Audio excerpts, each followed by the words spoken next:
Damas y caballeros, distinguidos invitados, es un gran placer y un honor estar aquí hoy. Dr. Vila, muchas gracias por su amable introducción. Quisiera agradecer a los organizadores de este gran congreso por invitarme. Es un honor estar aquí, especialmente a la doctora Alessandra Minichelli y al doctor Bernardo Krigsberg por haberme invitado. Es realmente un honor estar aquí, venir a Argentina. Vine a Argentina muchas veces a lo largo de los años y es un placer volver en el día de hoy. Lo que quiero hacer ahora es darles mi visión del panorama a lo largo del tiempo de la economía global y, dado el tema del Congreso, creo que es clave asegurarnos de que el crecimiento económico también conduzca a el desarrollo social y económico. Hay una diferencia entre simplemente crecimiento y un verdadero desarrollo social y económico. Y para que seamos desarrollados socialmente, el crecimiento tiene que ser sostenible desde el punto de vista ambiental, tiene que ser inclusivo y tratar de reducir las desigualdades de riqueza e ingresos, debe ser justo, debe ser responsable socialmente y recién entonces tendremos un crecimiento que no sea una cantidad de crecimiento, sino una buena calidad de crecimiento a través del desarrollo social y económico. Quisiera contarles hoy acerca de cuáles son algunas de las tendencias en la economía global. Voy a tratar de comenzar con algunas de los desarrollos positivos en la economía global, pero después voy a dedicar poquito tiempo a hablar sobre los aspectos negativos, las cosas que pueden salir mal y cuáles son las soluciones que puede ofrecer la política para resolver los serios riesgos que existen en la economía global. Comencemos primero con lo positivo y después pasemos a hablar sobre las dificultades. El primer aspecto positivo sobre la economía global es que ha habido una recuperación económica y financiera de la crisis financiera global. En el momento de la gran recesión del 2008 y 2009, esa gran recesión podría haber terminado en otra gran depresión, una gran depresión 2.0. Y gracias a las respuestas adecuadas de la flexibilización monetaria, fiscal y el respaldo al sistema financiero, las empresas y los hogares, tenemos una recesión severa, pero no terminamos en una gran depresión. Y si bien lentamente ha habido una recuperación del crecimiento económico y de los mercados financieros, entonces evitamos otra gran depresión y eso fue un éxito, aunque hay muchos problemas en esta recuperación económica global. La segunda tendencia importante en la economía global de hoy es el surgimiento del poder de los mercados emergentes.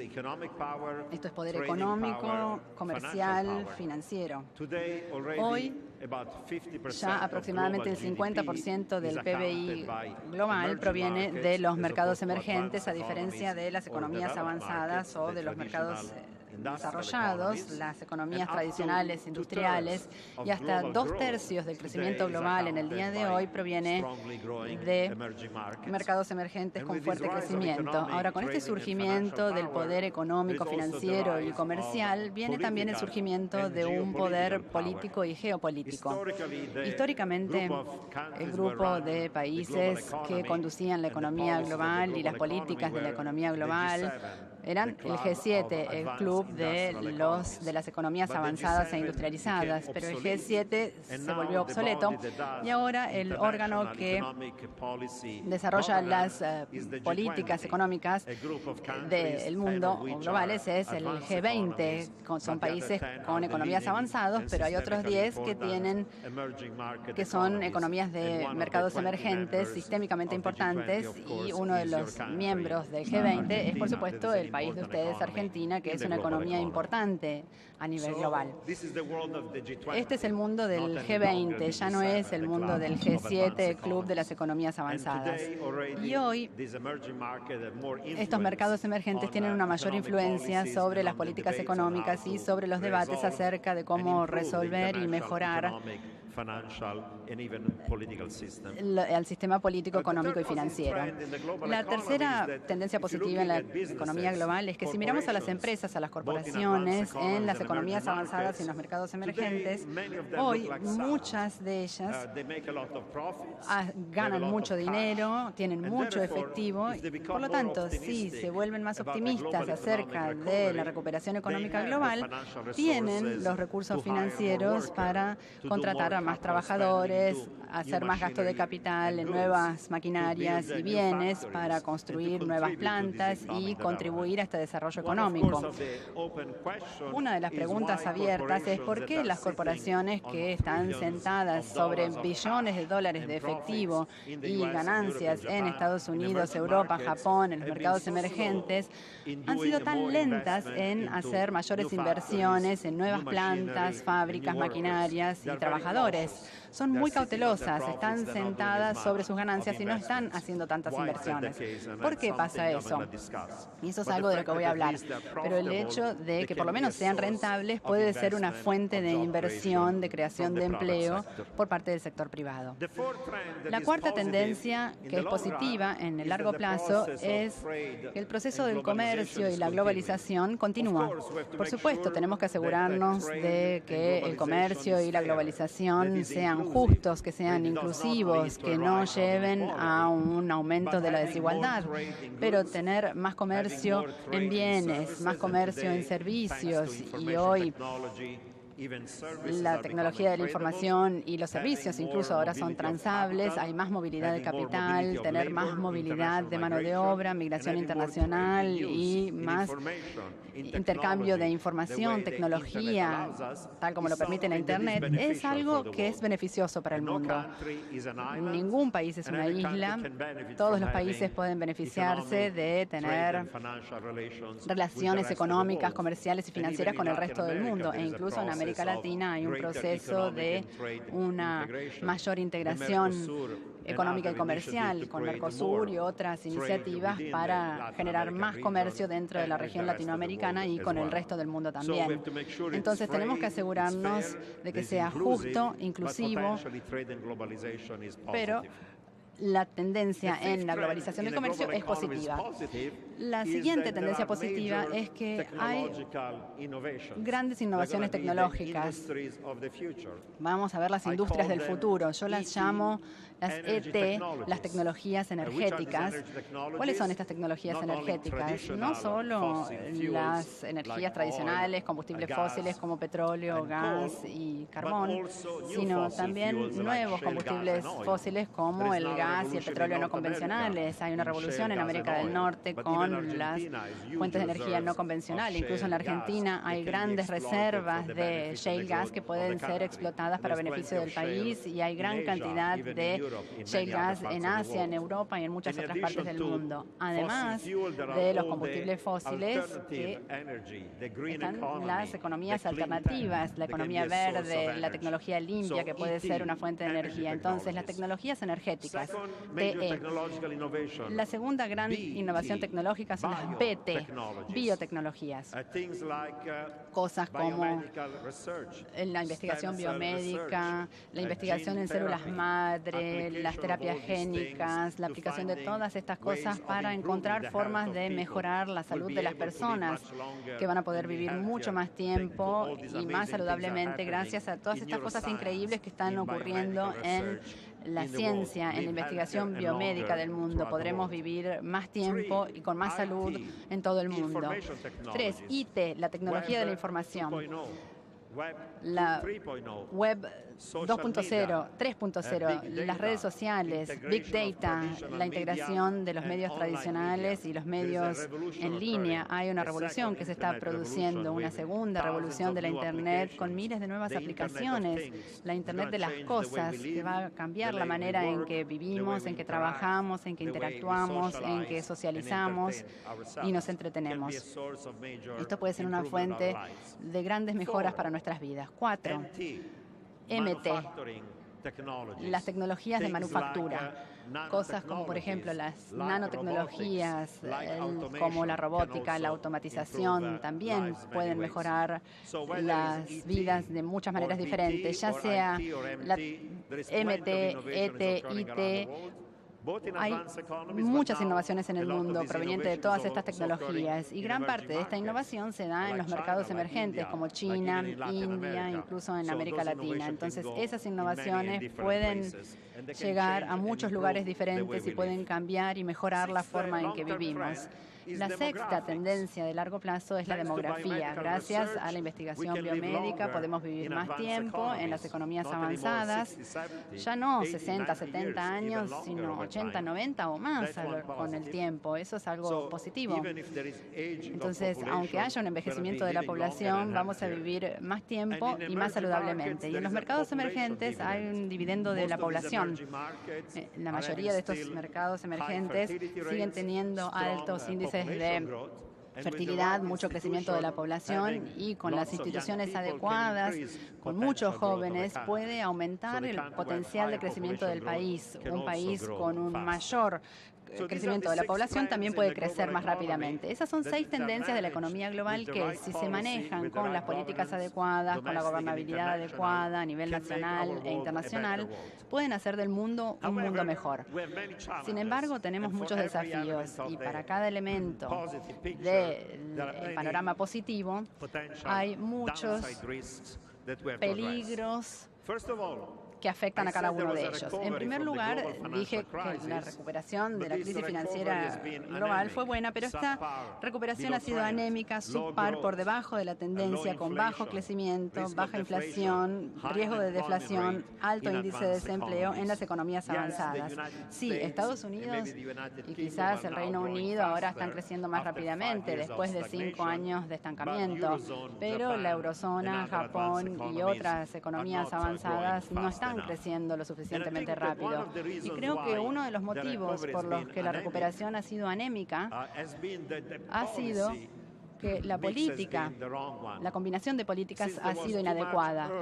Como hubo demasiada austeridad fiscal temprana y esta austeridad fiscal, aumento de impuestos y recorte de los gastos, desaceleró el crecimiento. Entonces la política monetaria tuvo que hacer más del trabajo pesado para evitar otra recesión en W o recesión, de modo que hubo demasiado estímulo monetario, 0 tasas de interés, flexibilización cuantitativa, flexibilización de crédito, pero no hemos hecho suficiente estímulo fiscal, lo cual deberíamos haber continuado con los estímulos durante más tiempo hasta que la recuperación de los empleos fuera sostenible. No hicimos la combinación correcta.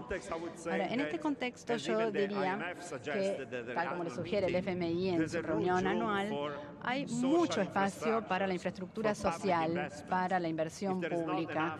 Si no hay suficiente demanda privada, hay que invertir en demanda pública que genere empleo, que genere ingreso. La infraestructura pública aumenta no solo la demanda agregada, sino al aumentar la productividad del sector privado, también hay unas políticas de oferta que aumenta el potencial índice de crecimiento de un país. Y hay muchos países en el mundo que están subinvirtiendo en infraestructura pública, ya sean infraestructuras tradicionales que se necesitan en los países en desarrollo, como carreteras, rutas, puertos, ferrocarriles, aeropuertos o lo que fuera, o incluso nuevas infraestructuras, como por ejemplo la infraestructura digital que se necesita para competir en la nueva economía global digital. Entonces hay mucho espacio para desarrollar esta infraestructura social. La mayor parte podría ser inversión pública, pero se podría tener una combinación de inversión pública y privada a través de alianzas público-privados para desarrollar esas infraestructuras. El segundo problema de la economía global es que vivimos en un mundo en el que tenemos la carga de demasiada deuda privada y ahora, debido a la respuesta ante la crisis, demasiada deuda pública y déficits públicos en las economías economías más avanzadas e incluso en algunos mercados emergentes. Y demasiada deuda en el sector público o privado ha sido la razón por la cual la recuperación ha sido tan anémica. La gente debe gastar menos para ahorrar más en los sectores público y privado como para reducir esta relación de la deuda, y esto implica una recuperación lenta y anémica. Algunos países podrán resolver sus problemas mediante ajustes fiscales y crecimiento económico, pero en algunos casos la relación de la deuda se ha tornado insostenible. En algunos países por mala suerte, un shock externo, desastres naturales que ponen fin a esto, recuperación con niveles insostenibles. Esto afecta al país, el potencial de crecimiento y también los acreedores de un país, porque es mejor ser pagados en parte que recibir cero pago. Y para hacer esto se necesitan regímenes ordenados internacionalmente para contar con una reestructuración ordenada de las deudas soberanas que son insustentables. Hace mucho tiempo, cuando fui parte del gobierno de los Estados Unidos, diseñamos todo un régimen internacional para una reestructuración ordenada de la deuda, y esto funcionó bien, al menos por una década.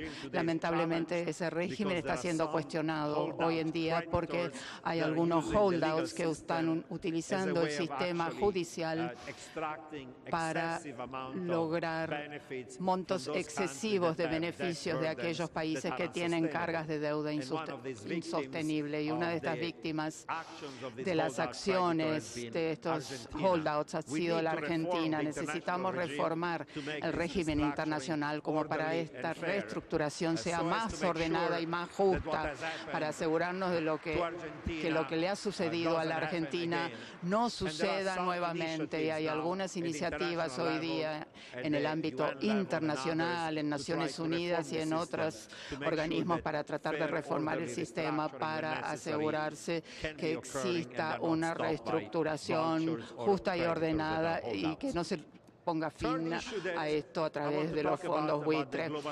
En tercer lugar, en la economía global quiero mencionar la demografía. Les dije antes que vivir más es bárbaro para todos nosotros, y tener un dividendo poblacional en mercados emergentes también va a ser fantástico para el crecimiento económico. Sin embargo, acá hay dos cuestiones. En primer lugar, si uno va a vivir más en las economías avanzadas, habrá más costos en atención de la salud, más jubilaciones que deben abonarse a los mayores de edad. Nos jubilamos a los 60 y vivimos 20 o 30 años más. ¿Cómo pagamos eso? Entonces debemos reformar nuestro sistema de seguridad social y sistema de atención de la salud para asegurarnos de que sean viables, financiados y que realmente van a poder cuidar de los adultos mayores, porque todos vivimos más años y hay que afrontar esos costos. En muchas economías avanzadas, estos sistemas de seguridad social no tienen el adecuado financiamiento y los costos se han incrementado. Hay formas eficientes de controlar esos costos de atención de la salud, por ejemplo, negociando entre el gobierno y las farmacéuticas para asegurarse que los precios de los medicamentos no sean excesivos cuando el gobierno los compra a granel. Tenemos que ser eficientes para asegurarnos de que esto sea viable. Segundo tema, en la demografía, es bárbaro tener muchos jóvenes en mercados emergentes, pero según la experiencia en Medio Oriente, cuando hay muchos jóvenes sin las habilidades adecuadas, desempleados y que se educan y no tienen oportunidades, se enojan, se ponen violentos, y allí ocurre la revolución, como pasó en Túnez, Egipto, Libia y en otros países de Medio Oriente también.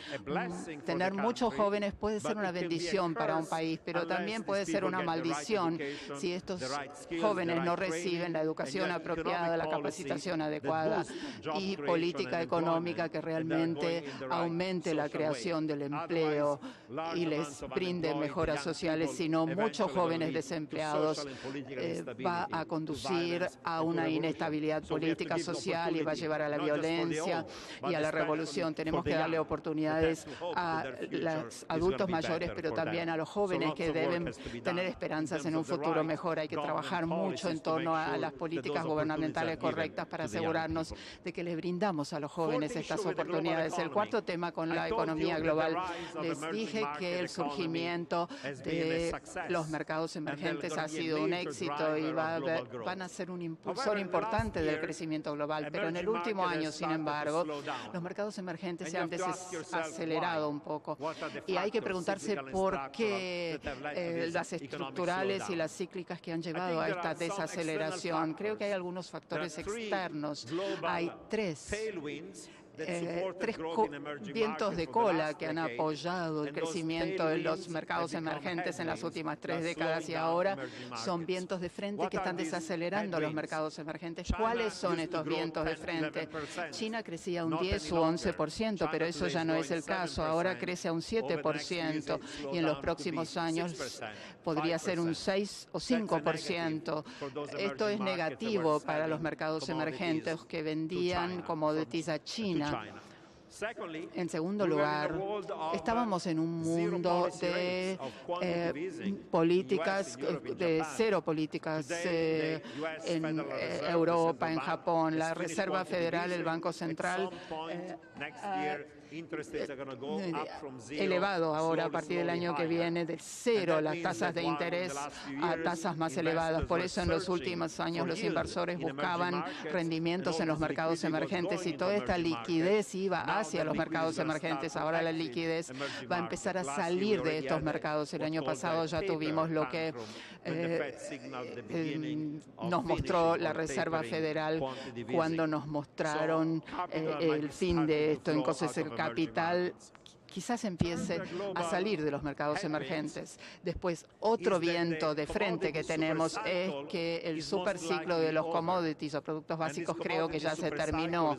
Y este superciclo de los commodities se ha terminado no solo por la desaceleración de China, sino también porque después de muchos años de precios elevados, hay nuevos productores de estos commodities que invierten en nuevas producciones y esta nueva producción se coloca en el mercado y reduce los precios. Les voy a dar un ejemplo. Países como Chile o Perú son productores de cobre y lo están vendiendo a China, pero cuando los precios estaban muy elevados, no solamente se invertía en nuevas minas de cobre en Chile y Perú, sino que en África recientemente 2 países como Zambia y la República Democrática del Congo han descubierto reservas masivas de cobre y ahora hay miles de millones de dólares invertidos allí para producir más y toda esta oferta excedente está reduciendo los precios en un momento donde la demanda se desacelera porque China se desacelera.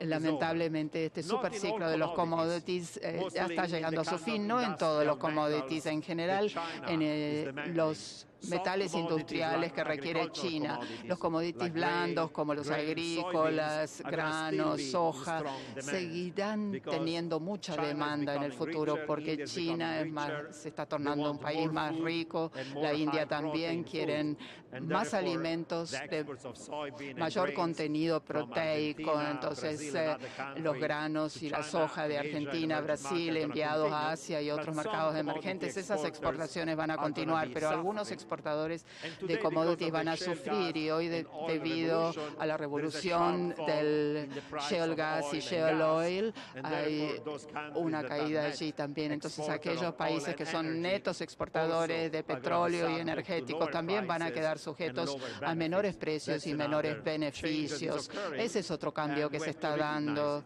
y hay que reconocerlo.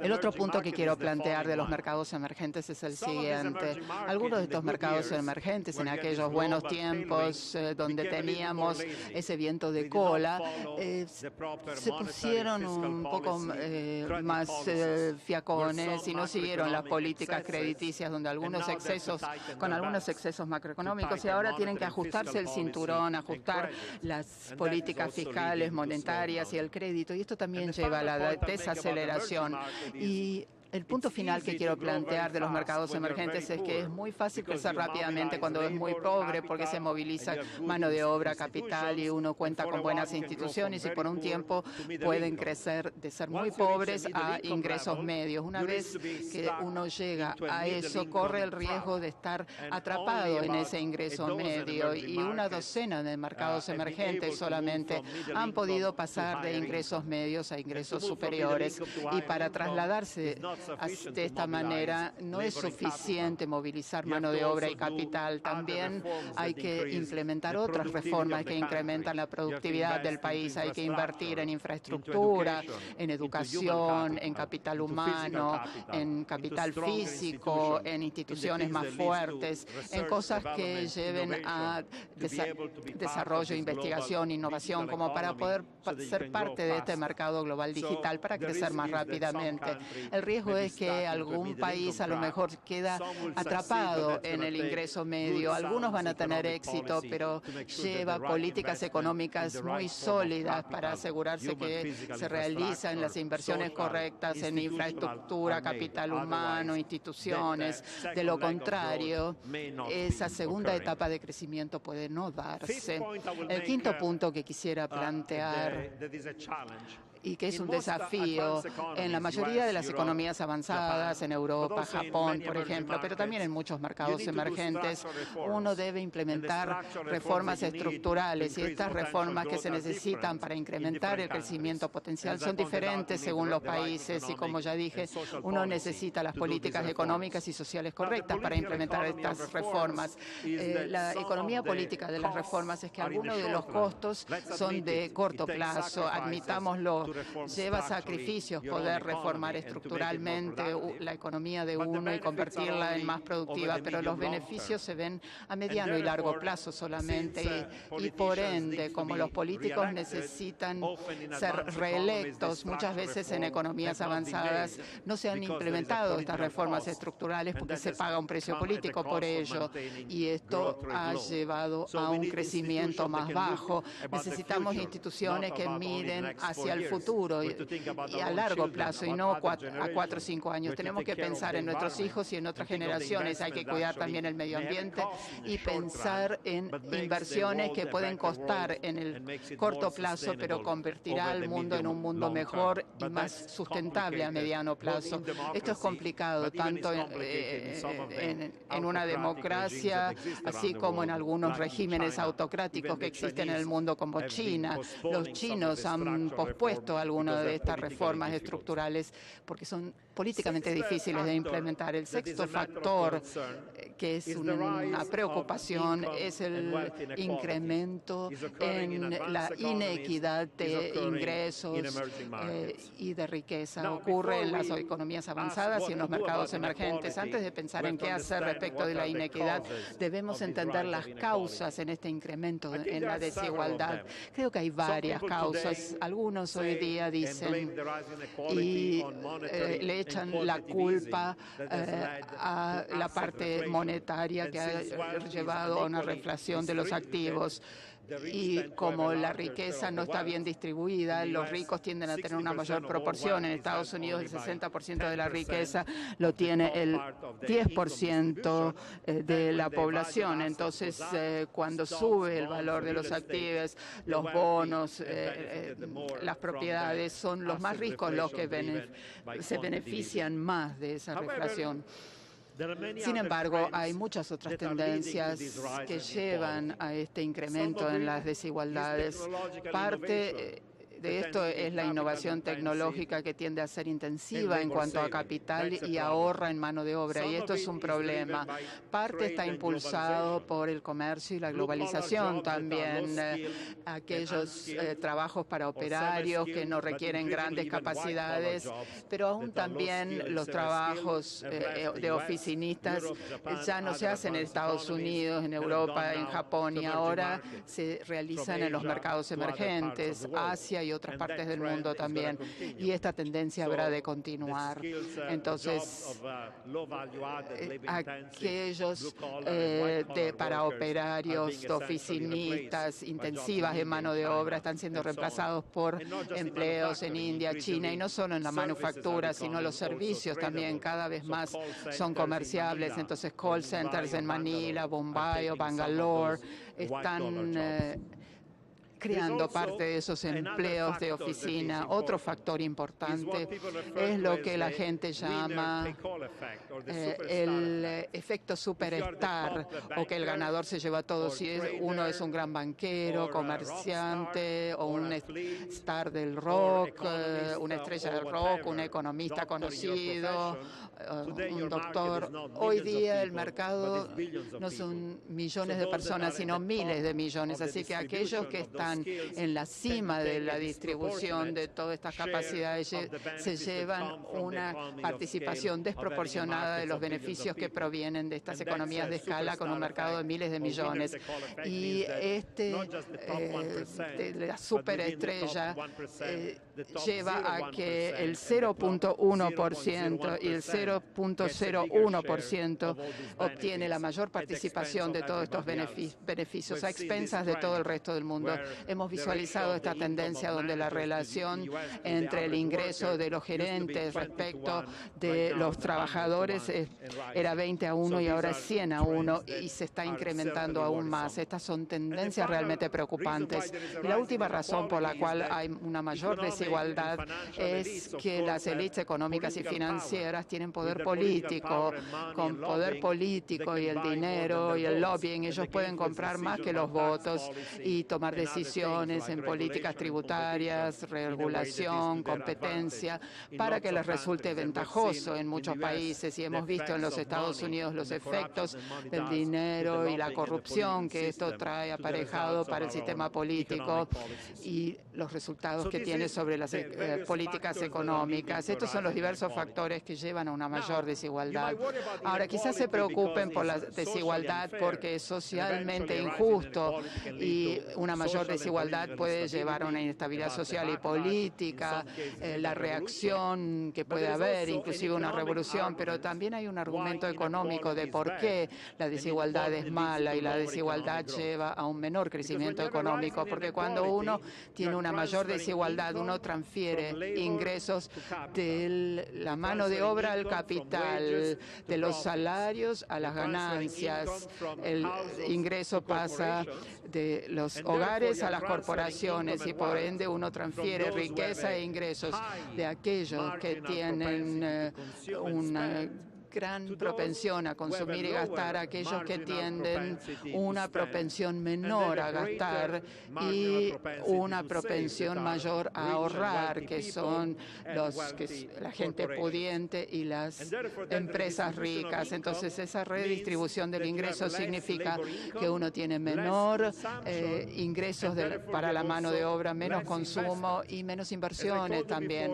Como le dije antes, existe esta paradoja. Las corporaciones tienen mucho dinero, muchas ganancias, pero no gastan, no invierten, no contratan trabajadores. ¿Por qué?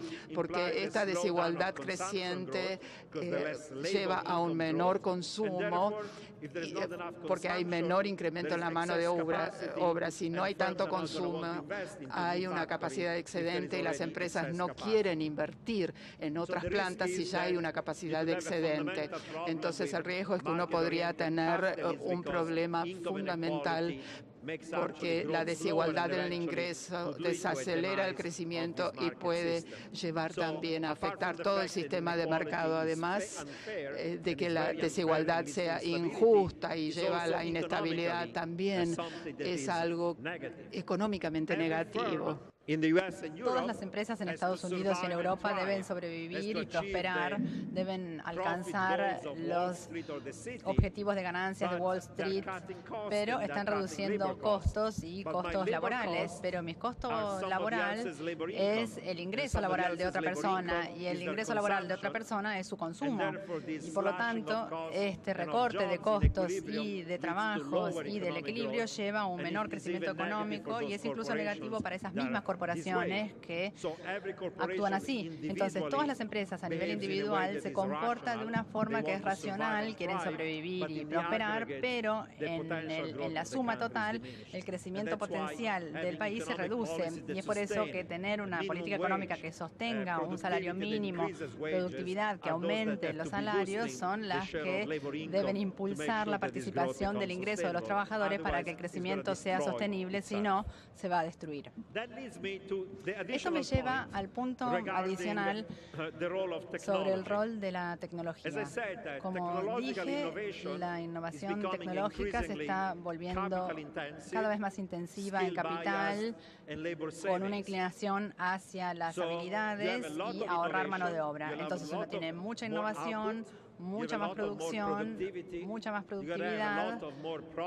Vamos a tener muchas más ganancias de parte de aquellos que son propietarios de capital físico y financiero, los que son los innovadores. Y los que son los innovadores, los que manejan las máquinas, les va a ir bien, pero los que no tienen tantas habilidades van a ser reemplazados por máquinas, por computadoras y demás.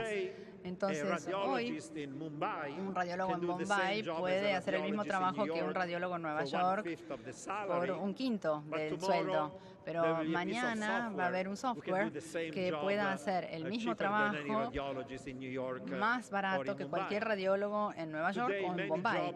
Hoy muchos trabajos en la producción industrial han pasado a China y Foxconn contrata millones de personas en China y produce los iPhones de Apple y muchos otros teléfonos y electrónica de consumo. En los próximos 20 años, Foxconn está pensando en reemplazar a esos trabajadores porque los salarios están aumentando en China y los reemplazarán con robots y máquinas. Entonces el mundo puede ser un lugar en el que la fábrica del futuro sean 1000 máquinas o robots, completa automatización, un hombre y una mujer que manejan esas máquinas y una tercera persona que limpia el piso, que barra, y una tercera persona que pronto vaya a ser reemplazada por un robot que pueda limpiar el piso más rápido y más barato que cualquier ser humano. Entonces uno puede crear mucha producción, muchas utilidades, muchos salarios para los trabajadores calificados, pero ¿dónde van a estar los puestos de trabajo? ¿De dónde van a provenir los ingresos de las personas con bajas calificaciones, con trabajos de operarios o de oficina? Y los trabajos van a ser reemplazados por mercados emergentes, tecnología. Los trabajos de operarios van a ser reemplazados por esta revolución tecnológica. Y también los trabajos en servicios van a ir desapareciendo. Los trabajos en bienes inmobiliarios, en salud, en educación, en comercios minoristas, incluso en el gobierno. Vamos a estar en un gobierno en el que el problema de cómo crear trabajos para todos e ingresos para todos va a ser un desafío. Por supuesto, la respuesta a eso no es cerrar las fronteras, sino que tiene que ofrecerles a los trabajos habilidades, educación para que puedan sobrevivir y prosperar en este mundo. Y eso significa que probablemente haya que grabar más impuestos y poner más impuestos a los más ricos y pudientes y aumentar el gasto público en infraestructura y educación para asegurarnos que todos tengan oportunidades económicas en esta economía digital, en esta economía de Internet, en esta economía globalizada. Si no nos ocupamos de este problema fundamental, tendremos un desastre económico y social en el futuro, y estos problemas no están siendo abordados de manera seria. Ahora, por esta recuperación anémica, por la alta deuda, porque los salarios no están aumentando tanto, porque hay un aumento en la desigualdad debido a este cambio en las tecnologías, la globalización, en el comercio que se está produciendo. Entonces hay muchos sectores y firmas que desaparecen y otras que surgen. Hay hoy un surgimiento de la inestabilidad política y social.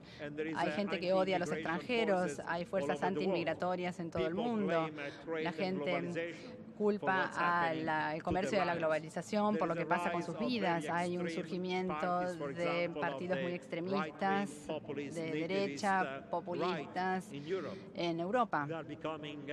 que se están volviendo peligrosos. Esta semana vimos que la depresión económica llevó, en Italia vimos que la depresión económica llevó a Mussolini, a Franco en España, y a menos que se restablezca el crecimiento, la esperanza y la oportunidad en Europa, va a haber partidos extremistas que tendrán ideologías que no son las adecuadas, que van a tomar el poder, y eso va a ser peor para todos. Entonces tenemos que asegurarnos de que todos estos cambios que se están produciendo no lleven a una mayor inestabilidad social y política. Pero todos estos cambios en la economía global también están llevando directa e indirectamente a la inestabilidad geopolítica. Vimos lo que está pasando en Medio Oriente, donde tenemos una guerra civil, no solo en Siria y en Irak, sino también las revoluciones que se están produciendo desde Egipto a Túnez, a Libia, algunas con mayor éxito como en Túnez, otras. Ahora la primavera árabe parece el invierno árabe. Y hay en el núcleo una falta de oportunidades sociales y económicas. Son países donde había muchos jóvenes sin esperanza, desempleados, sin oportunidades económicas. Es una bomba de tiempo en lugares como Arabia Saudita, que es rico, donde el 40% de los jóvenes están desempleados.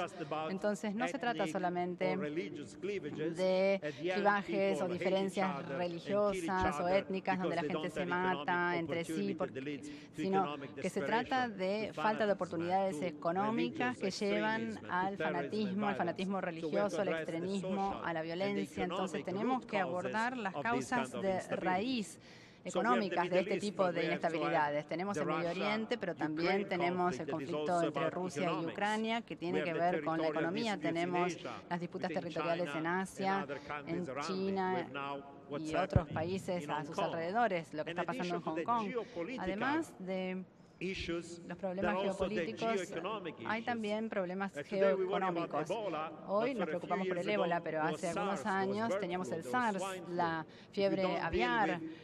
Si no nos ocupamos de la salud adecuadamente e invertimos en los países pobres, vamos a tener una pandemia, un brote de una epidemia, y esa epidemia se puede convertir en una pandemia y podríamos tener un contagio masivo de virus y de enfermedades graves. Es una gran amenaza, pero no se trata solamente de amenazas a la salud por parte de virus, sino que también tenemos la posibilidad de una ciberguerra que puede ser mucho más destructiva de infraestructura civil y no solo militar en todo el mundo. Hay ciberataques que están provocando un gran daño económico y social. Necesitamos tratados internacionales que eviten una ciberguerra que podría ser muy peligrosa. Tenemos entonces los contagios virales reales y virtuales. Y después también un gran tema es el daño ambiental que se está produciendo en todo el mundo. Tenemos el tema del cambio climático global y el aumento de las emisiones de gases de efecto invernadero que están destruyendo al mundo. La semana pasada estuve en China, donde la calidad del aire es tremenda, es pésima en todo China, donde la calidad del agua es tremenda. Los ríos están tan contaminados, no se puede tomar el agua, no se pueden usar los ríos para riego, para la agricultura. Hay daños sobre el suelo debido a la contaminación. Entonces la calidad del aire, del agua, del suelo, inocuidad de los alimentos, son temas que deben abordar los mercados emergentes y las economías avanzadas. Y el problema del medio ambiente no es solo del largo plazo, donde podría haber agua contaminada, incluso en ciudades como Buenos Aires o Nueva York, sino que el daño puede ser de corto plazo. En los últimos años hemos observado que la frecuencia de eventos extremos parece aumentar. Cada día uno lee los diarios y ve desastres naturales, inundaciones, huracanes, tifones, cultivos que se pierden por incendios, pérdidas masivas de producciones agrícolas por sequías. Ahora Hay ciencia que sugiere que estos eventos extremos, demasiado calor en el verano, demasiado frío en el invierno o grandes tormentas, pueden tener que ver con el cambio climático global de maneras complejas. Entonces, no nos tenemos que preocupar solamente por nuestros hijos dentro de 30 años que se puedan ahogar en el agua, como en las Maldivas, sino que nos tenemos que preocupar por cómo el cambio climático está llevando a eventos meteorológicos extremos hoy. Y tenemos entonces el tema del crecimiento económico sostenible, que es crucial. Tenemos que invertir, entre otras cosas, en tecnología ambiental que nos permita evitar los daños a la salud, los daños sociales y económicos. En China, millones de personas se van a enfermar y morir, y los costos de atención de la salud van a aumentar tremendamente a menos que se reduzca o se aborde el tema de la contaminación. Y también unas últimas observaciones finales. En este mundo, ningún país es una isla, todos somos interdependientes. La contaminación de Beijing se disemina por Seúl, Corea y Japón. Y si se fijan en esa zona, ven cómo la nube cruza las fronteras. La contaminación de agua, ríos, aire, no tiene fronteras, no conoce fronteras, y las emisiones de gases de efecto invernadero pueden destruir la capa de ozono para todos. Y del mismo modo, la crisis económica y financiera de un país puede llevar a un contagio en todo el mundo, como la burbuja y el estallido de la burbuja inmobiliaria en Estados Unidos, que llevó a una crisis global. Ningún país es una isla y estamos todos interconectados desde el punto de vista monetario, comercial, por los commodities. Tenemos todo tipo de vínculos. Y este mundo que es más interconectado y más interdependiente, en ese mundo las políticas económicas ya no pueden ser meramente nacionales. Para resolver los problemas globales necesitamos una cooperación internacional entre las economías avanzadas y los mercados emergentes. Y es por eso que el G7 pasó a ser obsoleto y ahora tenemos el G20. Lamentablemente, el G20 es solo un lugar donde se habla, donde se debaten muchas cosas, y por el momento no ha habido mucha acción. No ha habido mucha acción porque, lamentablemente, todos los países deciden proteger a sus propios trabajadores, tratan de proteger a sus propias empresas, y eso es dañino no solo para ellos mismos, sino para todo el mundo. Necesitamos políticas internacionales de mayor cooperación, pero no las tenemos. Y de todos los problemas económicos globales, las grandes potencias están teniendo distintos modelos económicos, distintos modelos políticos, distintos valores frente a ellos. El mundo en el que Estados Unidos y Europa conducían al mundo se terminó. Tenemos el surgimiento de los BRICS y otros mercados emergentes importantes en América Latina, desde México, Argentina, Brasil. En Asia, por supuesto, China, India, Indonesia y muchos otros. En Europa Central, no solo Rusia, sino Kazajstán, Ucrania. En Medio Oriente, no solo Arabia Saudita, sino Egipto, Irak, Irán. En el África subsahariana, no solo Sudáfrica, sino también Kenia, Mozambique, Angola, Nigeria, Ghana y muchos otros. Todos estos actores tienen que estar en la mesa. Lamentablemente, cuando uno sienta a 7 personas es lo suficientemente difícil, incluso si tienen la misma ideología y el mismo sistema económico. Pero es incluso más difícil llegar a un acuerdo cuando se trata de 20 países diferentes con sistemas políticos, sociales y económicos totalmente diferentes, y es difícil que acuerden sobre qué hay que hacer. Hace falta un acuerdo sobre política fiscal y monetaria. Hay desacuerdos sobre los desequilibrios globales en cuentas corrientes, sobre los tipos de cambio. Hay guerras de monedas. Hay desacuerdos sobre cómo reformar el sistema de regulación del sistema bancario y supervisión del sistema bancario. Hay desacuerdos sobre el sistema monetario internacional y el rol del dólar estadounidense como la moneda clave para reservas. Hay desacuerdo entre las grandes potencias sobre el comercio y cómo se debería liberalizar el comercio para que sea justo.